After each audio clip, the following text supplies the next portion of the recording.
Donc, vous avez parlé, vous avez posé une question, Myriam, et donc, chers collègues, euh, donc, c'est pourquoi la finance climatique? C'est vraiment pour adresser la question des risques associés avec le climat. Et donc, quand on parle en fait des risques climatiques, on a deux catégories, une grande catégorie, sous lesquelles on a aussi des sous-catégories. Donc, regardons un petit peu. Demain, on va élaborer beaucoup plus sur ça, mais on voulait répondre un petit peu de manière entière à la question pourquoi la finance climatique. On a les risques physiques, les risques d'ordre physique, et les risques physiques, c'est vraiment c'est les résultats des événements climatiques. Donc, s'il y a une sécheresse en Tunisie, ça c'est un risque physique, hein, parce que qu'est-ce qui se passe? Les récoltes sont infectées, et il n'y aurait pas de sécurité alimentaire. Donc, effet domino, et il y a plus d'impact. Donc, en quelque sorte, inondation, c'est la même chose. Euh, et donc, comment ça a un impact sur les banques? Effectivement, si, quand on parle de risque physique, on fait référence aux effets physiques, en fait. Le mot s'explique très bien. Donc, l'effet physique du changement climatique, hein. Donc, ça a un impact sur les actifs des institutions financières et leurs entreprises, hein, leur clientèle, qui constituent le portefeuille et qui sont endettés envers vous. Si eux, ils perdent leurs actifs, hein, il y a un grand risque pour vous de ne pas récupérer votre dette, n'est-ce pas? Ou même si vous récupérez, si vous avez un collatéral, une sécurité sur leurs actifs, hein, physiques. Vous avez pris, peut-être vous avez donné 20 millions de dinars, hein, vous avez pris une collatérale, l'équipement et le bâtiment. Mais si il y a un feu ou il y a une inondation, ça vaut zéro. Et donc, vous, c'est un risque pour vous, n'est-ce pas? Ça, c'est des exemples, hein. Et donc, le risque physique a des impacts vraiment sur la main-d'œuvre, les marchés, les infrastructures, les matières premières, bien sûr, comme on a dit, s'il y a le blé, le coton et il y a une vague de chaleur, tout est bouffé. On a vu dans la Méditerranée, il y a beaucoup de feux dans les forêts maintenant, au Liban, en Syrie, en Californie, aussi dans côte ouest, aux États. Et donc ça, il y aurait une implication opérationnelle, stratégique, financière, sociale, directe vraiment, ou bien aussi parfois indirecte sur les chaînes de valeur des investissements. La deuxième catégorie des risques, c'est les risques climatiques de transition. Donc, qu'est-ce qu'on veut dire par transition?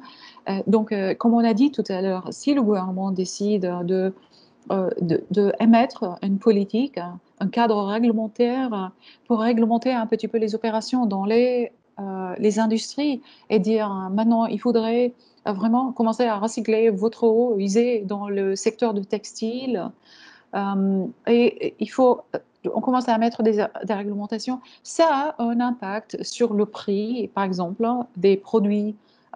Ça a un impact sur les opérations, n'est-ce pas? Et donc, ce sont des risques aussi. Et donc là, quand on parle de risque de transition, les impacts peuvent être positifs ou négatifs sur les institutions financières. Si des réglementations comme ça viennent, l'impact est positif. Mais s'il n'y a pas dans l'absence de réglementation, s'il y a par exemple l'introduction de nouvelles technologies et le gouvernement en quelque sorte dit bah, vous ne pouvez plus utiliser ces vieilles technologies qui émettent beaucoup de, de CO2, gaz à effet de serre.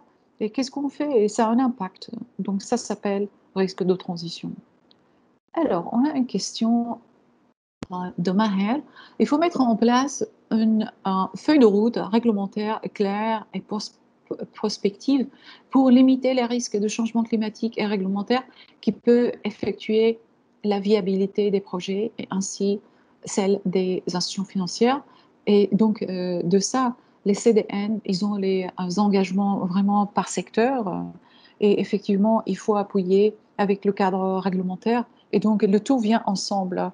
Donc, on a la politique, les règlements qui appuient spécifiquement chaque secteur. Et puis, on a le secteur financier qui est transversal, qui finance tous ces axes, hein, et qui participe au changement et à la transformation de ces marchés-là. Si vous mettez les exigences dans vos opérations, vos clients vont être obligés aussi de le faire. Et peut-être au début, il y aurait des défis, mais la transformation se passera et l'impact est positif pour tout le monde. Et Ayman dit d'une façon générale, quels sont les types de projets de financement climatique le moins risqués, risque de crédit pour les institutions financières, un classement, répertoire détaillant, cela existe-t-il à ce stade-là? Donc, Ayman, c'est une très bonne question. Euh, donc, si vous me permettez d'approcher cette question de deux manières. Euh, donc, le premier niveau de la question, c'est que les institutions publiques et le leadership politique dans les pays ne peuvent pas euh, dire investissez dans ça et pas dans ça, parce que tout est priorité et tout est urgence en ce moment-là pour tout ce qui est changement climatique. Donc, euh, il n'y aurait jamais un signal où on va dire juste faites ça. Mais il y a les priorités sectorielles et ça, c'est défini dans les CDN. Par exemple, en Côte d'Ivoire, on dit en 15 ans, il n'y aurait plus de forêt. Vous pouvez imaginer ce beau pays de la Côte d'Ivoire. Il n'y aurait pas de forêt dans 15 ans. Donc, effectivement, mais il y a plein d'autres priorités. Il n'y a pas assez d'énergie qui est fournie dans le pays. Il faut générer de l'énergie. Il faut protéger les. Donc, pour le pays, pour la Tunisie, comme tout pays, il faut s'aligner avec les CDN parce que l'analyse était tellement rigoureuse et tellement alignée avec tout ce qui est urgence. Maintenant, vous, au niveau des banques, vous avez vos spécialités et ça, c'est tout à fait légitime pour vous de décider où vous voulez exercer une influence en équilibrant un petit peu avec le niveau de risque que vous souhaitez prendre. Il n'y a pas de liste à ce niveau-là pour dire qu'est-ce qui est moins risqué. Mais je dirais d'expérience, par exemple, tout ce qui est efficacité énergétique, c'est moins risqué que commencer un projet renouvelable. Mais ça dépend aussi dans le renouvelable. Si on parle de très grands projets ou on parle des panneaux solaires sur les toits des maisons. Ça, c'est pas risqué. La technologie est testée, génère beaucoup de succès et tout ça. Pour tout ce qui est efficacité énergétique, hein, si vos clients viennent envers vous, c'est vraiment, il est rare qu'on change toute la technologie. On fait beaucoup de fois ce qu'on appelle en anglais retrofitting, donc on change les circuits. Si on a une fournaise qui n'est pas efficace, peut-être on change la fournaise. On coupe les fuites d'électricité. Moi, j'ai travaillé sur ça beaucoup à la SFI. Je connais beaucoup, j'ai visité beaucoup de facilités d'opération et tout ça. Et donc, il y a, il y a ça. Et donc, ça, c'est si vous prenez une attitude positive ou investir. Mais ou éviter investir. Il y a les listes d'exclusion qui disent on finance pas, peut-être chaque banque décide sa liste d'exclusion. Il y a des banques qui n'investissent pas dans l'armement ou pas dans le secteur minier. Et donc, vous pouvez établir votre propre liste d'exclusion. Il y a les listes d'exclusion sous, par exemple, tout ce qui est les principes d'Équateur ou les normes de la performance de la SFI. Et c'est ça ce qu'on va expliquer demain. Donc, je m'excuse beaucoup que j'ai utilisé un mot, l'abréviation CDN. Donc, CDN, c'est les contributions déterminées au niveau national. C'est un terme qui était euh, euh, mis dans ces COP. Le COP, c'est le convention des parties. Et donc ça, c'est tous les pays qui viennent ensemble chaque année pour discuter. Donc, Alissa, elle a mentionné qu'on va à Londres dans quelques jours pour en discuter. Il y avait l'accord de Paris. Tout ça, on réfère à ça en abréviation COP. Donc, avant le COP de Paris, on avait euh, les CDN indéterminés. Donc, on parlait les pays, on disait, bah, je souhaite, c'était pas tout à fait un engagement fort, n'est-ce pas? Je souhaite réduire mes émissions par X montant, mais c'était pas un engagement très fort. La beauté de Paris, les gens étaient obligés de dire, pour la Tunisie, on va réduire X montant Et c'est ça les secteurs qui vont réduire. C'est les secteurs les plus polluants, mais aussi, c'est pas toujours réactif, hein. Donc, c'est pas qu'on va réduire, euh, on va investir dans les renouvelables pour substituer pour tout ce qui est électricité conventionnelle. Donc, ça, c'est les CDN. Donc, à Paris, ce n'est plus, on a enlevé le I indéterminé, on a mis les contributions déterminées au niveau national et chaque pays doit reporter en 2030 sur leurs engagements, qu'est-ce qu'ils ont réalisé.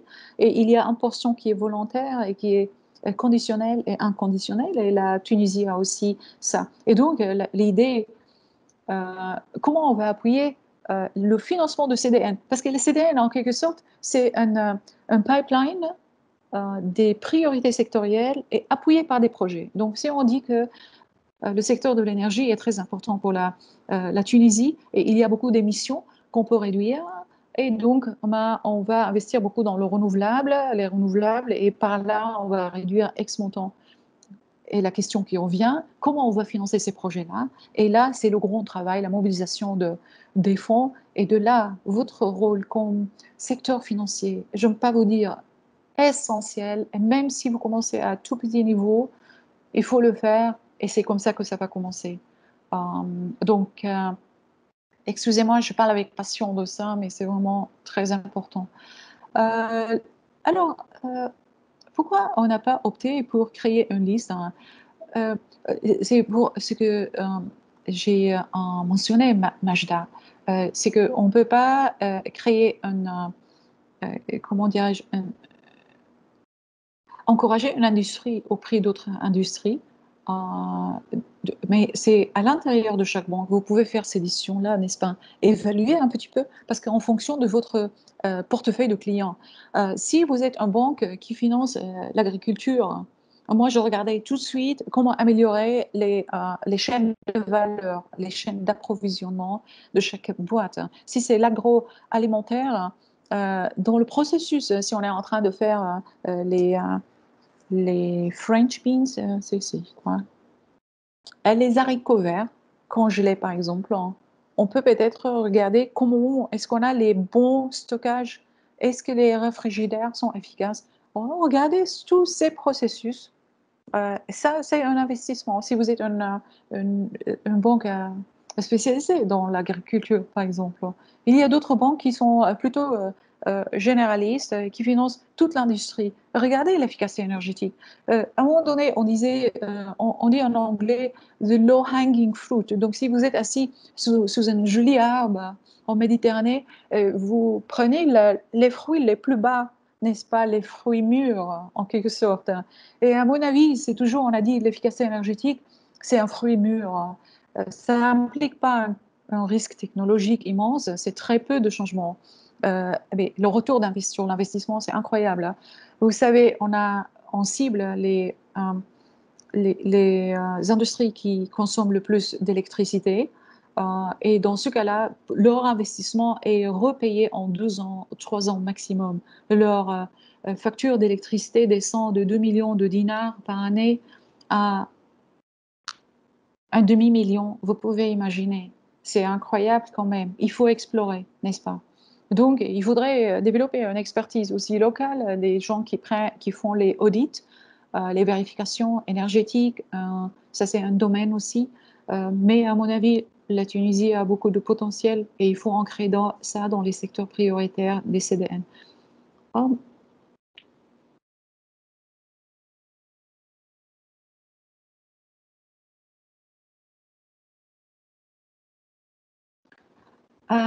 Majda, je crois que je vous ai donné une réponse à votre question. Est-ce qu'il y a d'autres questions aussi, Ayman?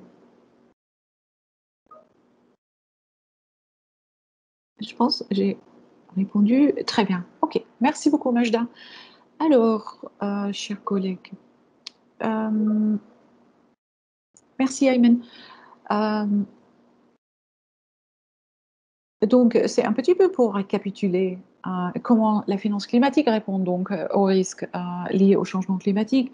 Et donc, on a dit il y a deux dimensions. La première dimension, c'est vraiment c'est centré sur la finalité. La finance climatique cherche à soutenir les activités économiques qui ont des bénéfices climatiques, c'est-à-dire la réduction des émissions ou bien l'adaptation au changement climatique, donc la résilience climatique. Donc ça, c'est la finalité vraiment, réduire les CO2, mais s'adapter au changement aussi.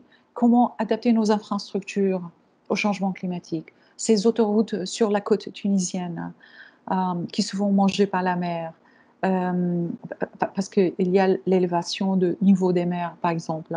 La sécheresse qui affectue beaucoup nos agricultures, nos récoltes, les techniques de stockage. Tout ça, c'est de l'adaptation aussi. Donc, les chaînes d'approvisionnement, c'est très important. Donc, ça, c'est la finalité vraiment. Mais le deuxième angle, c'est vraiment, c'est centré sur la réduction des risques et atténuer les risques. Donc, la finance climatique, on récapitule ici, on comble le déficit et les lacunes financières. Si un projet n'arriverait pas sans un petit pouce, on entre pour le rendre fiable. On crée de l'effet de levier, donc on mobilise d'autres sources aussi, de facto. C'est le troisième élément. Et le quatrième élément, c'est vraiment structurer et gérer adéquatement les risques. Et ça se fait, comme vous le savez, comme banquier, par les termes de les conditions de vos prêts à vos clients et les structurations un peu plus compliquées, parfois plus complexes, qu'on va voir tout à l'heure.